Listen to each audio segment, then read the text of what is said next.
Joining us now is a show favorite, Ari Hoffman, host of the Ari Hoffman Show. Ari, it's good to see you not beleaguered by the godless hellhole that you live in Seattle. And sorry if that's offensive, but I have a feeling you may agree. Good to see you, Ari.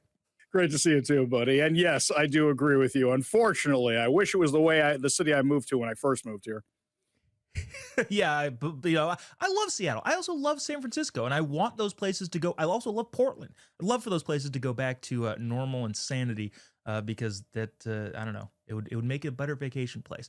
But Ari, we unfortunately have missed the boat. We have not been good enough at separating idiots from their money as the BLM folks have been. Patrisse Cullors, who was one of the founders of the BLM organization, is now dissolving their consulting firm she has with her wife, who funneled money from an organization in the United States to an organization in Canada, and then that Canadian organization bought some multi-million-dollar properties. I unfortunately don't live in a multi-million-dollar Beverly Hills mansion, and therefore I am kicking myself for not trying to start a race war and enrich myself. That was a mistake on my part. Ari, just your general thoughts, because I got a clip I want to show you, but your general thoughts here on the BLM folks dissolving all the companies that they started, trying to avoid any sort of prosecution from the administration who's taken a hard look at them. Well, the question is it like the movie Boiler Room, where they just have a whole bunch of shredders going through all the documents trying to destroy everything in case the DOJ is coming their way? I mean, back in 2020, I was asking the question of where is all this money going? They're raising millions of dollars, tens of millions of dollars. Where is it actually going? And let's not forget, I wasn't the only one asking that question, and conservative media wasn't the only one asking that question. BLM chapters were saying, you've raised all this money. It was supposed to go to us. Where is all that money right now? And then these bombshell reports come out showing how the founders of BLM, or the people who are assuming the mantle of BLM, were using it to buy these big luxury homes. There should have been an investigation when their tax records were incomplete. And for some reason, it wasn't done back then, probably because the Biden administration said these are allies of ours. We're not going to make problems for them. It actually goes to show you the weaponization of the justice system. It's not just for attacking people, but it's for saying we're not going to go after them if they are our friends. And that's what should have happened at the time. This should have been apolitical, because Joe Biden or Kamala Harris or the auto pen or whoever it was should have said, hey, you know what, guys? We want to know what happened to all our constituents' money. Or they could have been giving it to us for elections. Yeah, they could have been spending it on me. You bring up a good point. It's interesting too from a nonprofit organizational standpoint. There's a clip that we don't have handy because I'm just thinking about it right now, where Patrisse Cullors is talking to somebody interviewing her, and they say, "Well, what do your 990s show?" Which is a form that you have to fill out if you're a nonprofit. It shows who gave you money, where that money went, and she goes, "What are you talking about? Well, I don't even know what that is." And this is like 5 years into running the organization. She's like, I have no idea what paperwork I'm supposed to file with the IRS. In other words, we're doing all of this illegally. They've since sold their joint LA mansion that the Patrisse Cullors and her wife had. But I think kind of more to the heart of it, I want to play you this clip. It is where, well, just I'll briefly outline. It's this clip that we've all seen a bajillion times. It is this lady saying, well, we're trained Marxists. Now, there's a little bit longer because I left some of the stuff in there for obvious reasons that I'll explain in a second. But check this out, and I want to get your kind of overall broad thoughts of BLM and how it fits in with the Marxist attempted takeover of the United States. Check this out, clip one. I also think that it might... I think of a lot of things. The first thing I think is that we actually do have an ideological frame. Myself and Alicia in particular are trained organizers. We are trained Marxists. We are super versed on sort of ideological theories. And I think that what we really try to do is build a movement that could be utilized by many, many Black folk. Ari, I left that clip long because I always think it's fun to watch people who have no idea what they're talking about try and talk. We are But they're trained Marxists. They said as much. Overall, unfortunately, we're seeing a resurgence of communism. We'll talk about the NYC mayoral race in just a second. But considering the fact that they outright said it and companies still gave them money, do you think these Fortune 500 companies that gave a ton of money to BLM have learned their lesson? Is there any actual redemption for them? Where does the culture lie around their acceptance of people who outright said we're trained Marxists?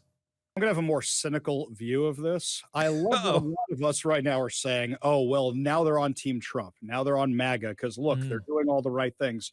No, a corporation's a corporation. It's looking out for its own best interests. During 2020, what happened was you had these activists calling up the corporation. It was like that episode of Seinfeld. How come you're not wearing the ribbon? How come you're not posting the black box, right? That was their thing. And then when they did it, they still attacked them. In Seattle, you had the Amazon and Whole Foods and all these locations had the Black Lives Matter signs up, and they were still lighting them on fire and smashing out their windows and still destroying all the Starbucks. Jeez. The corporations just don't want to be dinged by whoever's in power. And that gets back to the original problem. The corporations never should have taken a side. You sell sneakers, sell sneakers. You sell footballs, sell footballs. Whatever the case may be, you should have just done that. But now by getting into politics, now they got to swing whichever way the wind blows. And what I found encouraging was I thought President Trump was going to win many points along the way. But when I saw the corporations getting on Team Trump, I go, well, he's definitely going to win because these guys think he's going to win. What I'm concerned about is in the next election cycle, whether it's J.D. Vance versus AOC or whatever crazy combination we have to deal with in the next election, you can actually track how this is going based on who the corporations think is going to win and who they're backing. That's actually fairly solid analysis there. If they think he's going to win, they probably have some good insight into what's going on. You remind me of, I forget what the year, probably mid-90s or something, Michael Jordan was asked if he would endorse, I think, a North Carolina candidate for something, and the guy was a Democrat, and he said no, because Republicans buy sneakers too, which sounds like the position that you would like to take for corporations is just stay out of it entirely. We'll let the elections play out as they will, and don't try and push your weight around. Yeah, maybe there's some redemption. Maybe they're just being entirely cynical. It's hard to find somebody more cynical than me. Ari, I think you might have done it. But speaking of cynical, I'm actually super curious about your take on this. George Will, conservative nowadays-ish, was on Bill Maher's show and was asked about Mamdani over there in New York City, election happening tomorrow.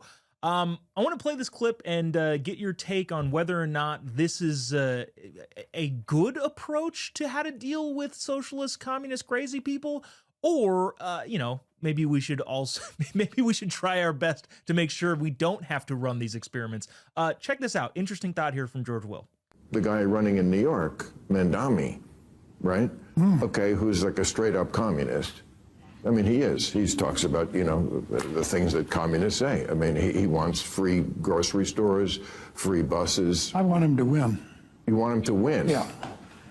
I think every 20 years or so. Wait. We need every 20 years or so, we need a conspicuous, confined experiment with socialism so we can crack it up again. Socialist slogan used to be, workers of the world unite, you have nothing to lose but your chains. The new socialist slogan is, trust us, this time it won't be a mess.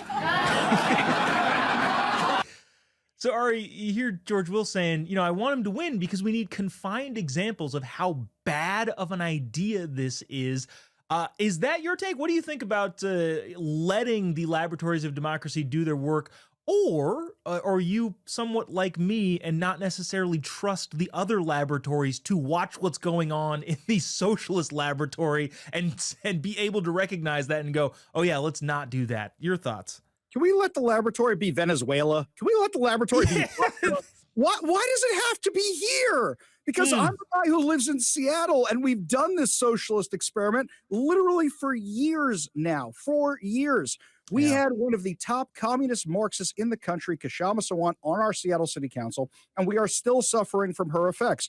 For example, $20 minimum wage, that was started here by her. Then it was copied in California and destroyed California restaurant industries, and you have all these fast food joints that had to fire a whole bunch of people, and now they're talking about $30, $40 an hour, $50 an hour. What's the ceiling? Here's the other thing. these bad policies do not go away just because somebody gets elected, somebody more normal, somebody more mainstream. First of all, in a place like Seattle, they're inching their way back to common sense, and now they're about to elect a socialist mayor, just like Mamdani. So they are going back that way because they said, well, we only took an inch this way and we've survived the other thing before. Maybe it's not so bad. But they didn't do anything to repeal those policies that are destroying Seattle. So they're still destroying Seattle. Look at President Trump right now, the mess he has to clean up.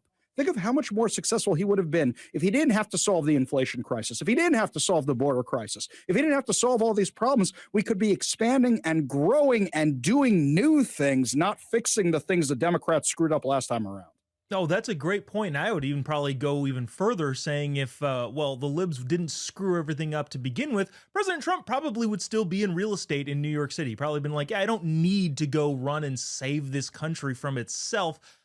Things would probably be just going swimmingly. I think you might have convinced me. I am generally of the laboratories of democracy theory, but I love that. Yeah, let's let the laboratory be Venezuela or literally anywhere, France, and we can watch it over there. We don't have to do it here because I think I don't know. Maybe it's the cynicism we've got going here. I don't necessarily trust the other people in the other laboratories to look at the laboratory that's doing the worst thing effectively and make accurate decisions from there. Ari Hoffman, host of the Ari Hoffman Show. Thank you so much for joining. Really appreciate you taking the time. Always a pleasure, buddy. Thanks for having me. Thank you.